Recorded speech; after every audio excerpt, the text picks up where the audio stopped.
Detective Norman. Sorry for the delay.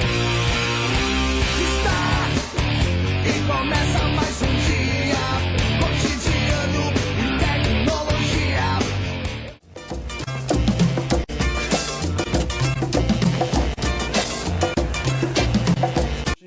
O que é imersão? É o quanto você consegue se afastar da realidade cotidiana, né, para se alienar num sentido técnico, não no sentido político, numa determinada experiência por algumas horas. E durante aquele momento você está completamente focado naquela realidade ali, né, naquela experiência, mais do que uma realidade, que não é uma realidade, é uma experiência, naquela experiência de jogo.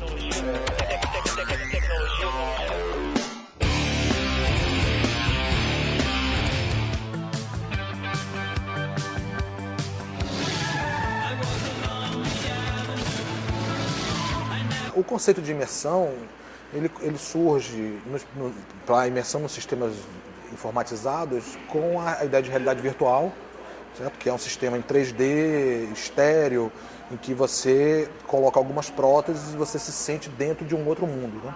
Então a primeira ideia é dessa telepresença, de uma presença em ambientes simulados por computador, que gerou toda essa discussão sobre a imersão, a saída do meio físico, material, atômico, onde a gente se encontra, e a entrada, no sentido psicológico do termo, em um ambiente construído por computadores. A ideia de imersão surge com as tecnologias de realidade virtual, que hoje vão sendo desenvolvidas, chegando hoje a realidade aumentada, que seria uma visão contrária da realidade virtual. A realidade virtual, o sujeito emerge, entra num ambiente, e a realidade aumentada seria a informação que cola nos objetos. Então hoje se fala de imersão em games, imersão nas redes sociais. Então toda essa sensação psicológica de entrar num outro lugar, quer dizer, tem aí uma dimensão espacial importante, é o que está por trás do conceito de imersão. Imersão significa entrar em algum lugar. Essa entrada, obviamente, não é com o corpo, mas é com a atenção, com a consciência, e ter a possibilidade de fazer ações que são respondidas pelo ambiente. Um grande fator que faz com que as pessoas fiquem grande tempo por dia é um fator social. Os jogos são lugares de encontros, principalmente os RPGs, por exemplo. Eu acho que o que está em jogo, na maioria das vezes, é outro tipo de tensão. É uma tensão social. São as mensagens subliminares na cultura contemporânea que dizem para você, se você não consumir, se você não usar esse tipo de produto, você está isolado do mundo. Na verdade, é preciso ver além, no subtexto do que está acontecendo, como ao se isolar, o sujeito aumenta seu capital social. Essa que é a questão. Por que se isolando ele se torna mais popular? Por que se isolando naquele jogo por determinadas horas ele ganha acesso a uma comunidade maior? Aquilo vira uma forma de interação social. Então é enganoso dizer que a pessoa está isolada. Naquele momento ela está, na verdade, interagindo a partir daquele canal de comunicação. Tudo depende da duração e da frequência que isso é praticado na vida das pessoas. É claro que existem situações específicas de pessoas com dificuldades sociais e que terminam, de fato, utilizando aquilo como válvula de isolamento, mas são os casos que vão acontecer em qualquer situação. Então, se a criança ou adolescente fica só naquilo ali, só vendo aquilo ali, só interagindo com aquilo ali, algo está acontecendo de errado. Tipo, se você tem um filho adolescente que passa a maior parte do dia jogando videogame, não porque o videogame seja ruim, mas você tem que mandar ele parar porque ele tem que fazer outras coisas. Tomar banho, por exemplo, fazer o dever, por exemplo, fazer esportes, por exemplo. Mas isso é uma questão de bom senso, né? Não é, o problema em si não é um jogo. É o que ele está abrindo mão para ter apenas aquela experiência.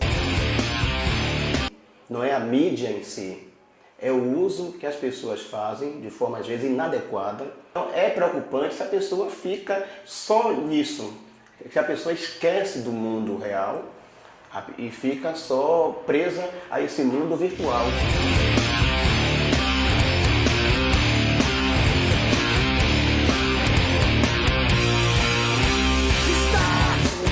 Que a ideia principal que está aí é o do foco da atenção, né? É a mesma coisa quando você lê um livro. Então, quando você lê um livro, você está imerso na narrativa do livro, significa que você tem um foco atencional à sua leitura. Isso não significa que você se desliga do mundo, o seu corpo está ali ainda, imerso em diversos estímulos, mas que você foca a sua atenção na leitura do livro. No caso das redes sociais, dos games ou do sistema de realidade virtual, é a mesma coisa. Você tem um dispositivo atencional focado em uma determinada ação no qual você está imerso. A imersão não te transporta para uma outra realidade, ou pelo menos não mais do que um livro faz quando conta uma boa história e que prende sua atenção. A questão é, o que prende a atenção de uma pessoa durante um determinado momento que faz com que ela não dedique atenção a outras coisas que estão ao seu redor.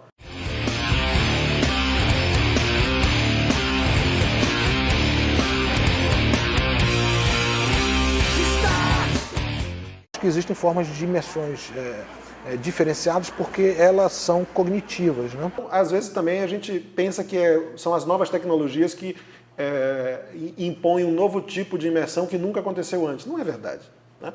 Se você tiver entregue a uma determinada experiência, as experiências colaterais perdem importância. Isso vale para ler um livro, isso vale para assistir um filme, isso vale para estar conversando com um namorado ou uma namorada por quem você está apaixonado. O mundo acaba. O nosso cérebro teve que se adaptar à imersão na escrita. Para a gente aprender a ler, a gente teve que adestrar o cérebro para a produção de determinadas sinapses que fazem com que a gente consiga ler numa determinada sequência linear. Então o corpo vai sendo acostumado. Então novas gerações entram nisso de uma maneira mais fácil. Com o código eletrônico, as imagens eletrônicas, a mesma coisa.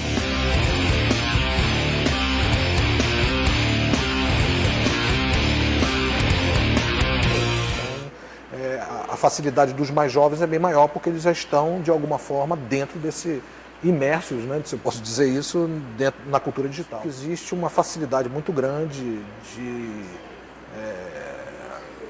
digamos, de manipulação desses novos códigos digitais binários e dessas imagens que um adulto ou uma pessoa idosa teria mais dificuldade, né?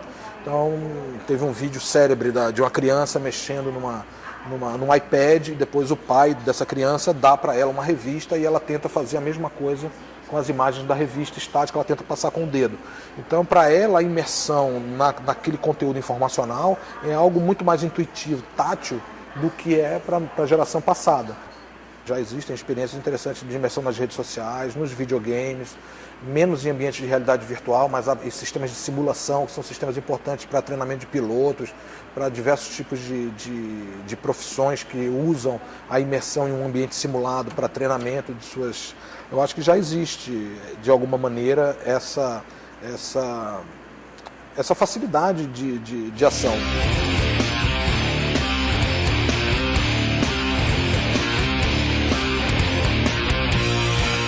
Imersa. Não imersa numa outra realidade, imersa numa experiência. Eu acho que esse é o foco. E se a gente começar a parar para pensar o nosso próprio comportamento quanto usuário de livros, de filmes, de games, de internet, a gente vai ver que a gente não é transportado para um outro lugar ou capturado para uma outra realidade. A gente simplesmente dedica a nossa atenção para uma determinada experiência que é finita no espaço e no tempo.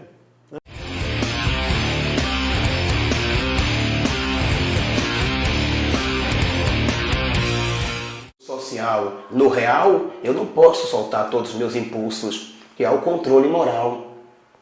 A sociedade tem seus freios, tem as normas de convivência, e naquele mundo virtual, não. Eu sou dono daquilo ali, do pedaço.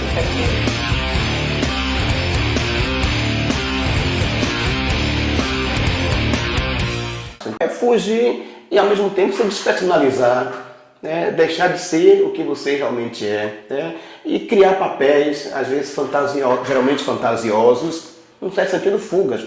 Até que nós podemos e devemos fugir de algumas formas, de algumas coisas, né? É normal fugir, mas até que ponto a gente vai conseguir fugir e voltar, né?